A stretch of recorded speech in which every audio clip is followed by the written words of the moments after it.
Hi guys, again it's Marlon. This is going to be a brief video regarding strategies on trading, online trading. Yung pinaka-in na extra income, passive income, or whatever you call it. Pwede mo maging profession to. You just need to follow some simple steps na ginagawa ko or follow everything that I created, the videos and strategy. But right now I'm going to focus on Forex strategies and some commodities, because before what I did is I already made some, group of people nag-seminar. I'm the one who conducted, and then at the same time some people are interested. And then with the strategies that I gave them, it's only an introduction, so konti lang yun. But right now what we're going to do is we're going to tackle maybe two strategies, not basic but somewhat intermediate, but this is really profitable. You can usually see this most of the time sa mga iba't ibang time frame ng Forex. Okay, so without any further ado, let's begin.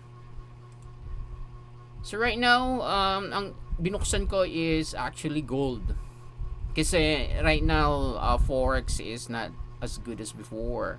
Hindi naman pangit, but maliit lang yung value niya. Unlike the gold right now, when it hits the peak hour, it's like boom, bigla-bigla na lang siyang lolobo.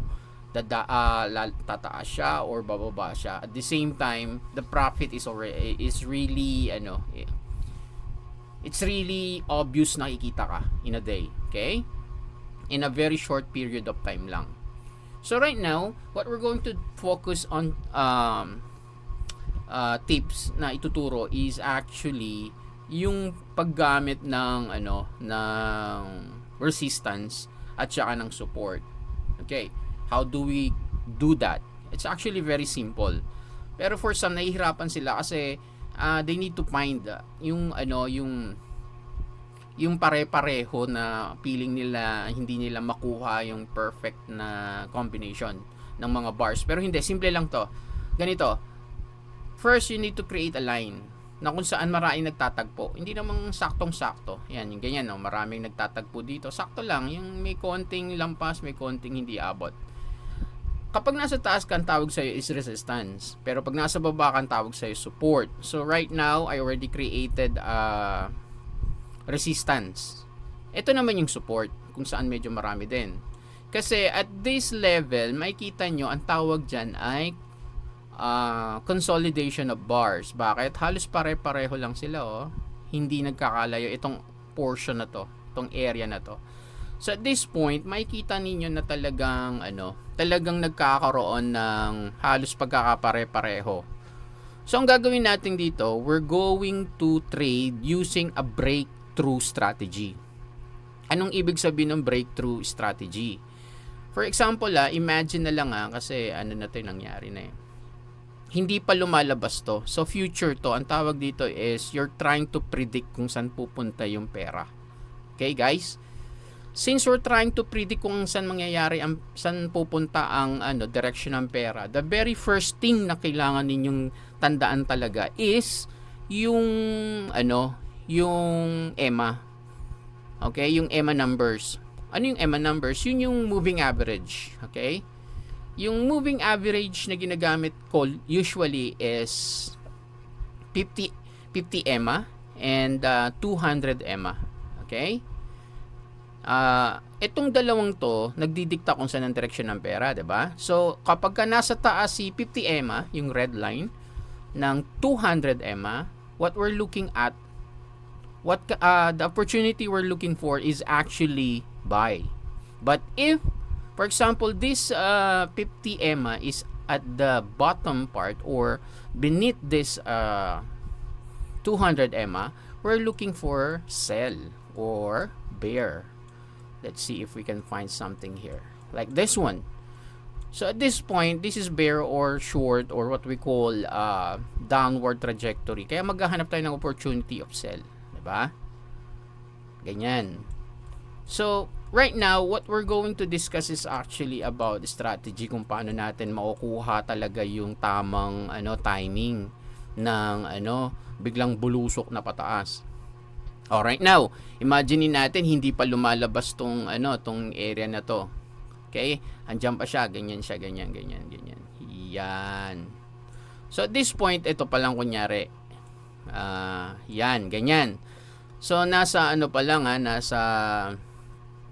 nasa loob pa lang ng ginawa natin na resistance at saka ng support line. At this point, di natin alam kung saan siya talaga pupunta. Okay? But nung sumunod na bar na, makikita mo na pinilit niya ng umangat. Since what we're looking for is actually a buy because ito yung opportunity andito yung opportunity na magki-click siya Hindi talaga siya sell. Hindi siya magda-downward trajectory. Kasi napaka-strong ng ang strong vibration is actually papunta sa taas, hindi pa baba. So it's uphill kung sa bike or up or the trajectory of the trade or the trend is going up. So kung makikita nyo rito, paano masasabing breakthrough? Yung iba pag nakalampas na dito, pag nakalampas na dito, tinitrade na nila. That's not a sure way of doing that. You need to make sure na makalampas siya, makatapos yung particular bar na yon. Since nasa 30 minutes tayo, excuse me, we need to wait for 30 minutes until matapos yung isang bar. And then after that, that's the only time na magte-trade tayo. Okay? So nakita natin after 30 minutes may isa nang lumampas na bar. So hindi ito ang gagamitin natin. What we're going to use as a tool para maging signal natin na mag-trade is this one. The shooting star, small shooting star. They call it shooting star itong itong bar na to. Ang kabaliktaran nito hammer yung hammer raptor, yung parang kasi yung itsura niya parang hammer. But this time shooting star yan kasi pababang ganyan. So, nakita natin nag-breakthrough na siya. That's the only time we're going to buy. Kakalabitin nyo na to. Itong nasa upper left portion ng screen nyo na nakasulat na buy or sell. Sa mga beginners na hindi pa alam na pinapanood lang tong strategy na to. Okay? So, pagdating dyan, makikita nyo, boom! Palo agad pataas. Ang taas nyan. This is one of the strategy na ginagamit ko. Lagi. I usually use this kapag I'm waiting for a very high profit. Karaniwang ginagamit ito ng mga strategies. Okay? But for tip lang. Another tip is actually from bank. The one that they usually used is actually just follow the 50 EMA kung saan papunta yung 50 EMA, tapos may kasamang dalawang maliit na EMA, exponential, EMA is exponential moving average, okay? We're using that to identify the direction of the money itself. So the thing is, just like this one, as you can see, there's the cyan in orange, and then the yellow, the cyan, the orange, the red, and the green. So kapag nakita niyong magkakapareho tong direction na to na upward trajectory, it means na yung pera talaga is pataas. But for a certain reason, you need to make sure na tama kasi pera usapan dyan. Baka malugi ka kapag mali ang decision mo. Just like this one, nagkaroon ng sudden pagbaba, or it did deep dive, too deep that it will make sure na mauubos ang account mo or yung balance mo sa trading kung hindi ka maingat. So you need to make sure na tama ang decision mo. And one way of doing that is you need to do this kind of strategy. The resistance and then the support level. Don't forget, this is the resistance, this is the support level. And then after that, the breakthrough. Kapag may pumutok na dito sa part na to, pag lumampas na siya, the following bar, dun kayo magti-trade ng upward kapag tumuloy-tuloy siya ng pagtaas. If the bar is going up, that's the only time you're going to buy. or entry point yon ng pagtitrade ninyo. Okay? So guys, don't forget that. And another thing, a bonus tip for this strategy is my favorite. I modified it. Actually, this 3 bars play came from stocks trading. Okay? This is a stocks trading. This is not actually for Forex.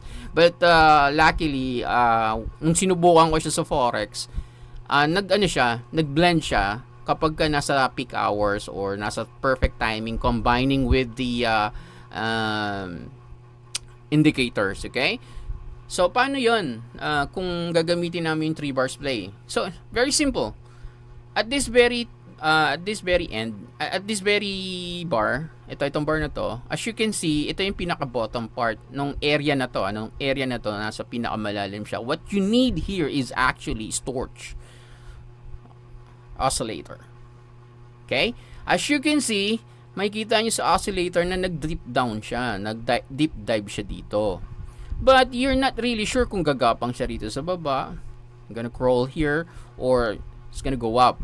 So the thing is, what you need to do is you need to borrow the strategy from stocks na 3 bars play.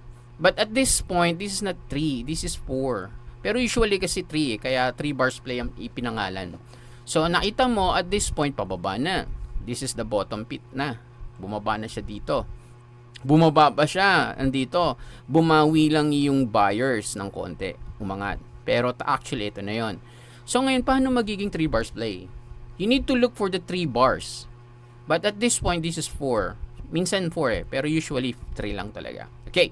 So the very first bar is too high na sell bar or going down. Dalawa siya. And then on the third bar, which is the green or the buy, the long, they call it, umaangat na siya. And then on the fourth one, as you can see, it exceeded on the second bar here, which is the red one. And then literally speaking, as you can see, if you're going to combine that on a MACD also, you will also see that it decreases the length of the, I forgot this stick. Yeah, the stick. So what happened is, as you can see, talagang nagkakaroon na siya ng changes. From that moment, you can trade buy.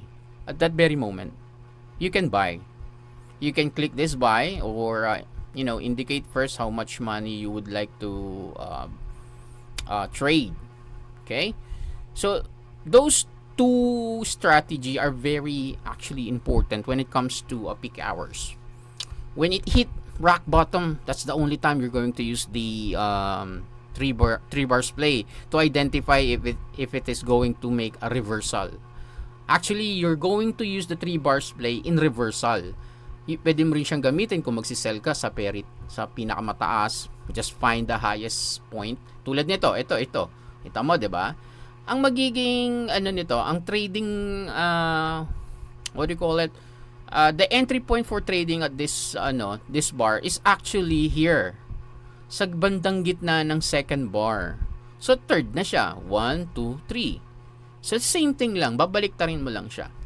Okay? So guys, you need to make sure na maiintindihan niyo yung sinabi ko. If not, just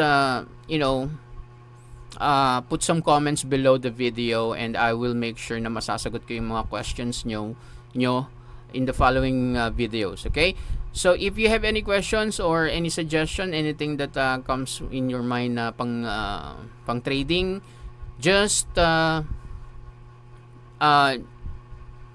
put it below. Okay, please don't forget to subscribe and hit the button, the bell button, para ma-notify kayo kung may bago na akong labas na videos. Kasi marami yung gagawing videos for strategies sa trading. Kasi proven and tested ko na yung ginagawa ko. Kumikita ako.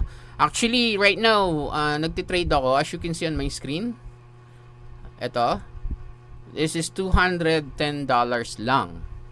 Imagine, $210 lang. And I'm using this for making a video kung kumikita o hindi. Na actually nag-withdraw na ako, nagkaroon na ng profit ito. And the thing is, this is a sponsorship yung 200 na yon, just to make a video na alam kong gumagana. Okay? Na effective. So guys, again, this is Marlon, and hopefully may natutunan kayo. Kung sakali man in the future you have any questions or suggestion, please put it on the comments, okay, below.